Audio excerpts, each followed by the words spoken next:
So the way it works is, in my opinion, the most important aspect of what is being said, because last week I spoke about the thing itself, which is God, the infinite wisdom, the Spirit, the life itself. It is that lives within us, that we, it is the soul of our whole being. We're human beings having we're spiritual beings having a human experience. I can get that turned around. But we're still spiritual beings having a human experience, or a human being having a spiritual experience. By whatever way you say it, we are multifaceted. We are, yes, in this physical body, but there's something at the very center of each and every one of us, and whatever you call it. Some people call it the beloved. Some people call it God, infinite spirit, the divine, or just that wisdom that lives within us. And Ernest Holmes says, the life we live is universal life. Now, hear that. It's universal life expressing through us. Else, how would we live? I like that. I think that's really important for us to take in. Or else, how would we live? Number one, I don't know about you, but I did not make this body. And this body changes and grows, and it has its own power within it that knows exactly what it needs to do. And it's like what Philip said. His body knows how to heal, and everything and everybody who sent prayer there, Philip understood it and opened to receive it. You see, he doesn't have to know how that happens. He just gives thanks that it did. Does that make sense? Yes. It does to me. Great. And if it doesn't make sense to you, please talk to Philip after the living proof. So our thoughts and our emotions is the use we make, consciously or unconsciously, of the original creative thing that is the cause of everything. Hear that again. Our thoughts and our emotions is the use we make of this beingness, physical, spiritual body, consciously or unconsciously. And it is this creative thing itself that is the cause of everything. Okay, read that one in. Does that mean I'm the cause of the flat tire? No, but I'm definitely the cause of how I react to the flat tire. So, in reading this chapter 2, I have to show you, now this book doesn't look like any of your textbooks, because this is my original textbook, and I'll show it to you. Gotta love it. It is the textbook I started Science of Mind with in 1980. I left Science of Mind because I was arguing with Ernest Holmes, and I still had the original arguments in some of these pages. That's not true. I don't believe that. And I in the side of the book, I have that. And then I took this book, and I left even Science of Mind, and then I came back, and I started taking the classes. And with each class I took, I wrote more, highlighted more, and of course, then I went into practitioner class, and I have even notes in here about this, what I've studied in practitioner class. But anyway, so I love this book. And a friend of mine who makes slippers made the binding because it was falling apart. It's one of my most precious possessions. So I was reading page 37, and it says, the power which appears to bind us is the only power in the universe that can free us. Now, not only did I have it underlined, I had little things on it, and it's green. And it is done unto you as you believe. Now, we've heard that. Now, we go back to here and say that our thoughts and emotions is what makes consciously or unconsciously what's going on for us. And then I go a little further down and I said, so we suffer not because suffering is imposed upon us, but because we are ignorant of our true nature. So if you're suffering, bless yourself, you're ignorant. How many of us have been there? I certainly have. Remember a couple of weeks ago, I found the part on suffering. Okay. It can become to us only when we recognize it as power. So everything is telling us, talking to us to say, accept the fact that you are spiritual beings having a human experience, and that we daily feed our bodies. And as I was working on this talk today, and I got, okay, yeah, I just fixed breakfast. Let all of this together this year. Commit to, you don't go and say, oh, I'm not feeding my body, do you? Because you would pass out.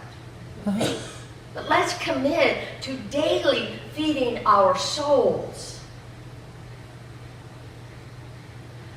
Because this is the way it works. To give equal time to our divine self as we do to our physical self, which we feed. But however, we need to feed the spiritual self. And you know, back there on the table, we've got these daily guides to the textbook. You might not understand everything in there if this is the first time that you're reading the textbook, but I guarantee you, when your textbook begins to look like this, you will begin to understand it, to take it in, to allow this information to own it. Not because I say so, but because you know so. So I'm going to invite us this year, each one of us, to commit to feeding our souls. So how do we feed our souls? Not just here on Sunday and get filled up. That's what you're supposed to do. But again, we've got to take that filling full of our divine self out into the world, but then daily read something that has value for you, that takes you to your heart. The great thing about this textbook is there are meditations in the back, and it's meditations for self-help. I love these because when I get a little squirrely, and I do at times, I know where to go. And it says, stand forth and speak, Spirit within you. Proclaim thy presence, announce thy course, declare through me thy wondrous works, and let all people hear thy voice. Behold, he maketh all things new. The Spirit within speaks words of truth and life to all. And it goes on. His arms enfold me. His strength upholds me. His presence fills me with life and joy. I shall forevermore, never more be sad nor depressed, for I know that I do not walk life's path alone. I could go on. But after 2 pages of some of that, I guarantee you, you will be lifted up. That was interesting. Within each one of us is that power of love, is that soul self that needs our feeding, that needs our nurturing. And so we need to give praise and equal time to the beloved within you, to Spirit of life, to God, whatever you want to call it. Because within each and every one of us is that power of God. And it needs to be nurtured, just like your body. Power of the love, of good, of the divine delight. Spiritual powers are birthright. Spiritual power waits for us to grow God into our experience. Hear that. Spiritual power waits for us to grow the God presence within us. So let's see how that works.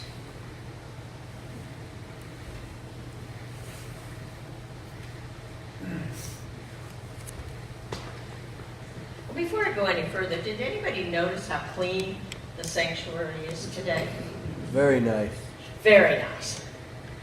Reverend Suzanne and her team did a great job. So let's give thanks to everybody. Thanks for the clean house. We found all the cobwebs.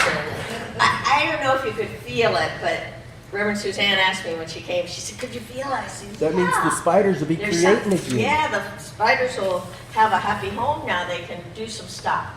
So, how it works. So thank you again, team that worked with Reverend Suzanne. So one thing we need to do is to clean up our story. I don't know what the story is that you're telling yourself in this moment, but here's the road to self-love. Okay?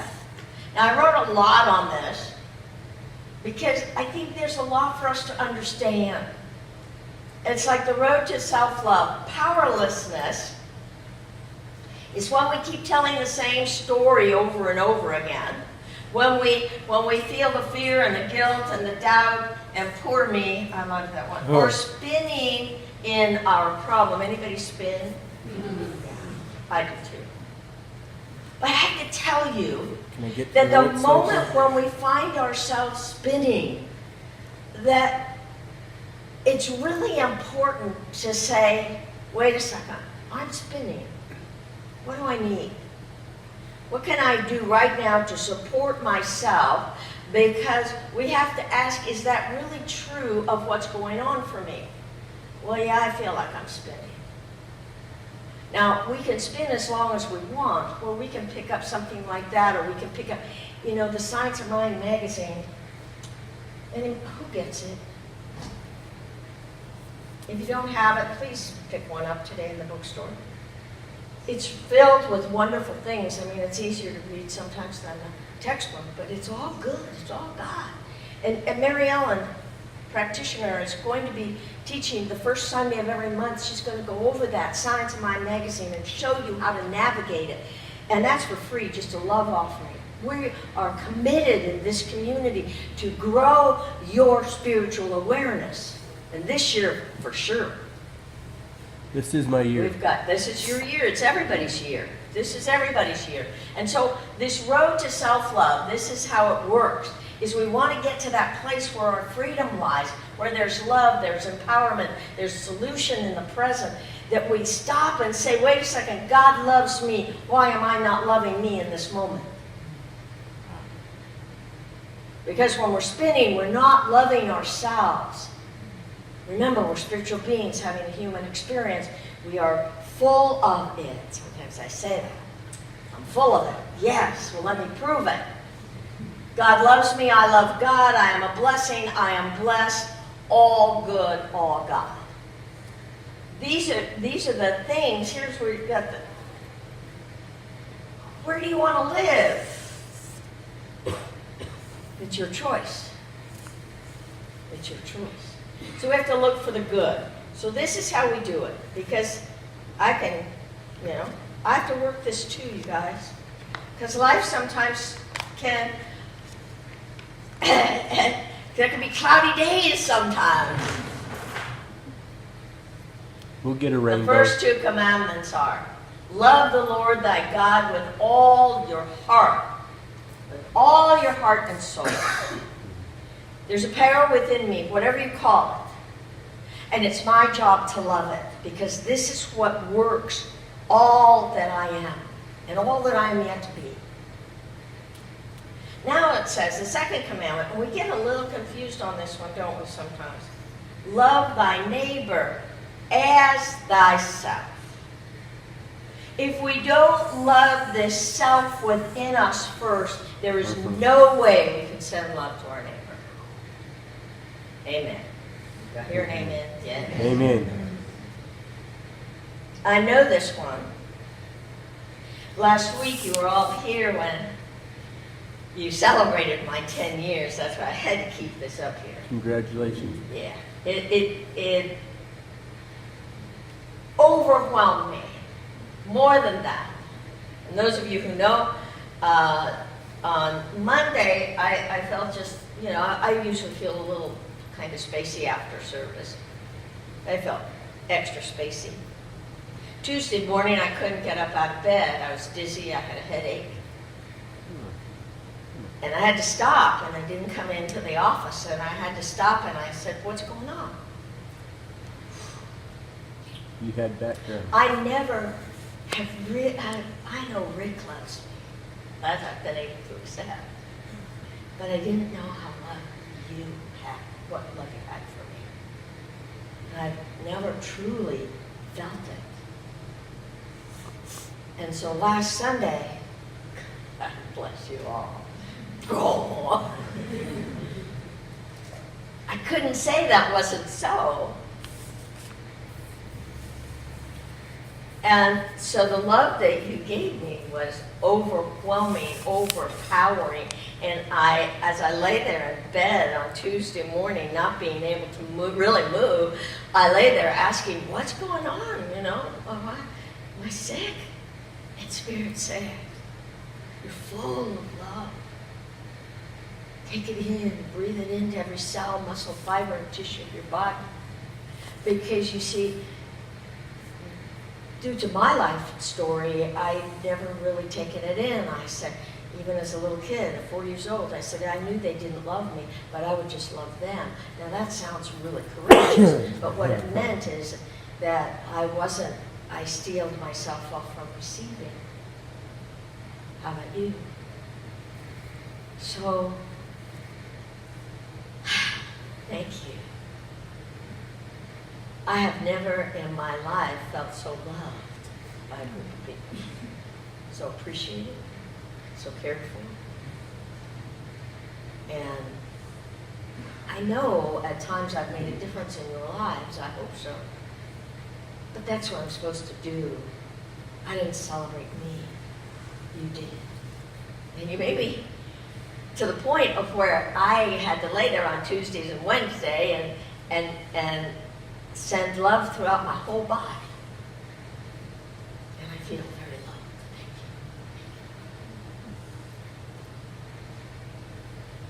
Thank you. Yeah, we can make a difference in people's lives, but there's such a greater power waiting to be felt, to be known, to be experienced as us when we really claim I am a spiritual being. And there is a power within me, and it is so great, and it is my job to love it, to let it grow, to let it be, and have its way with me, because I am blessed in God, and God blesses me. And when we begin to do that, when we really take ownership of it, then we're so full of it that we can't help but love our neighbor, even if they're not showing up as we would like them to show up. We can certainly love each other and love the difficult parts for each other and the difficulties.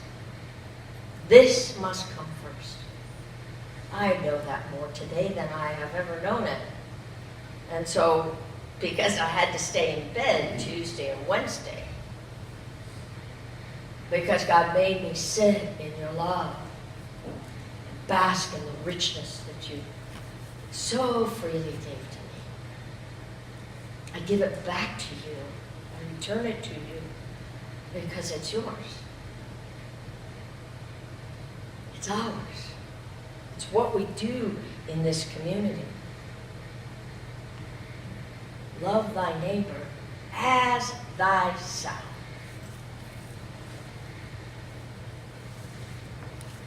Our choices, the choices that we make, will determine how we will live. It isn't bad if we live differently than where we think we're supposed to, or whatever it is. When we worry, when we grow anxious, we magnify the trivia of life, and we magnify that to the extent that we place a mask over our divine nature. This dims the light that we were born with. So I'm going to invite you all to be mindful of the words you say and the thinking that you think about yourself or about somebody else. Because when we become mindful of this, something magical begins to happen. Something magical in our lives that we learn we're never alone. And a lightness takes over. I've always known the love of God, but I haven't clearly until last Sunday known the love of other people. We have to stop and say, I matter. Who I am is valuable. Who you are is valuable. So I ask you, what are your expectations of life for you? So because one thing I want to tell you is that life is madly in love with you. Who you are is amazing. Who you are right now, as you are, is more than enough. And you matter. Well, Ernest Holmes says the ultimate goal is to be free from discord of every nature. To be free from discord. And this goal is sure to be attained by all. When you have a thought about something or someone that seems to be upsetting you, stop and change your mind. Because we believe here, we know here, that changing our mind does change your thinking, change your life.